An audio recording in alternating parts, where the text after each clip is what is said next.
I'm going to show you another thing to look at when you're pulling the pizza out of the oven. So this is the pizza Violet made. And you can see, I know I want to cook it a little bit longer just because of the color. And if I pick it up, it's getting there. It's pretty close.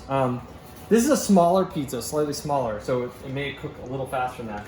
And when you touch the crust, if you've got this, like when it's cooked all the way, it's going to have like a little bit of a hollow feeling or sound. This one's like not quite there. And what that is like the when you make that dough properly, you actually do gel. It's called like gelling the dough.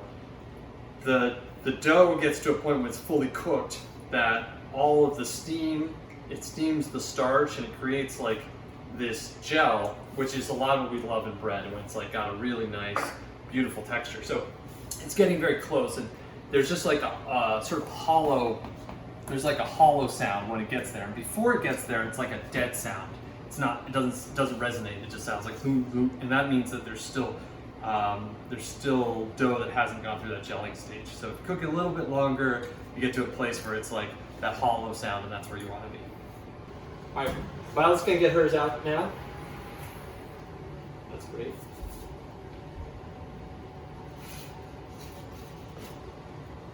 Okay, and then you can put it right over here.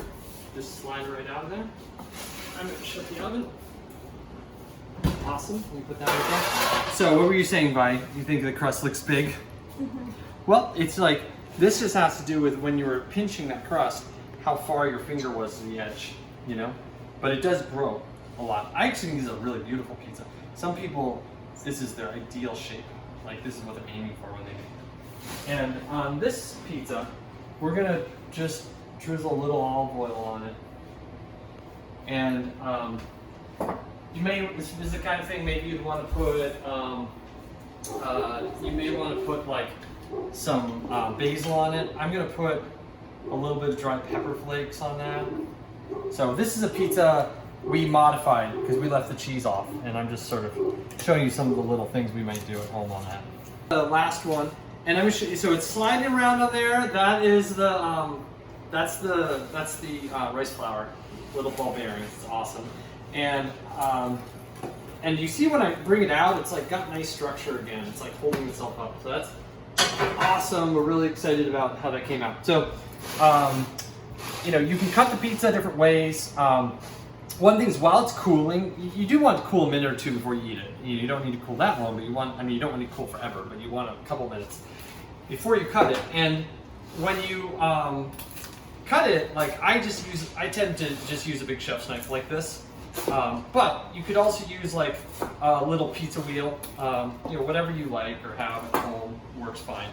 I'm going to show you what this looks like. So this size I made, you can see the crust here. So it's got a little bit of a nice golden brown color. It's got some structure, so it's not like flopping when I hold it, which is awesome. I like that. And you can see that there's like a little bit larger crust here, but there's still like some definition and bubbles. Like it's not like just raw dough there. And this is really in a nice spot. I'm really happy with it. So we'll put a couple of those on. I think we're gonna have a little pizza picnic. Does that sound good, Vi? So this is Violet's, and she just made a tomato pie. So she used some of the clover ingredients, but made it one that wasn't really it wasn't one of the specified pies, but you might want to do that at home. And I love how it looks. I think it's really pretty, Vi. Do you want to cut it yourself?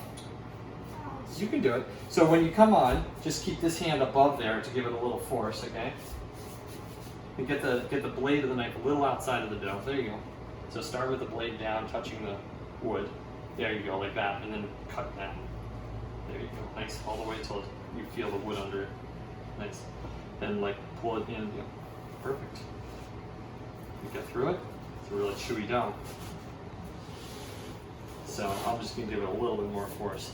So you're doing it right. You just want to get all the way down to that. You want to cut a few more pieces. These will be smaller and a little easier. So same idea. Yep. Nice. Really go to it until you can feel these slide. Oh, it's all right. It's okay. So when you're sliding it, try to slide it a little bit in the back and forth way. That'll help you. You want to try it?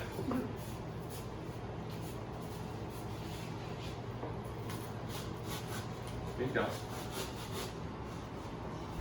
And Violet's dough has a little bit different shape than mine. So it's got like a thicker crust, which you could have seen before. And it's actually a little thinner in the middle, but it's really beautiful. And these are just like different styles of crust, different ways to make the pizza. Then we have this guy here, cut up. So this pizza, remember this dough, it's the exact same size ball when we started. I just stretched it out a little bit more. And you're gonna have a little different, you know, this one, you can see there's a big bubble, which I think is really fun. I love it when pizza has that. This is a little bit of an example, like the crust is a little more thin here, but you have like nice structure and it's holding up really well. So super happy with that. So we're gonna go eat a little pizza lunch.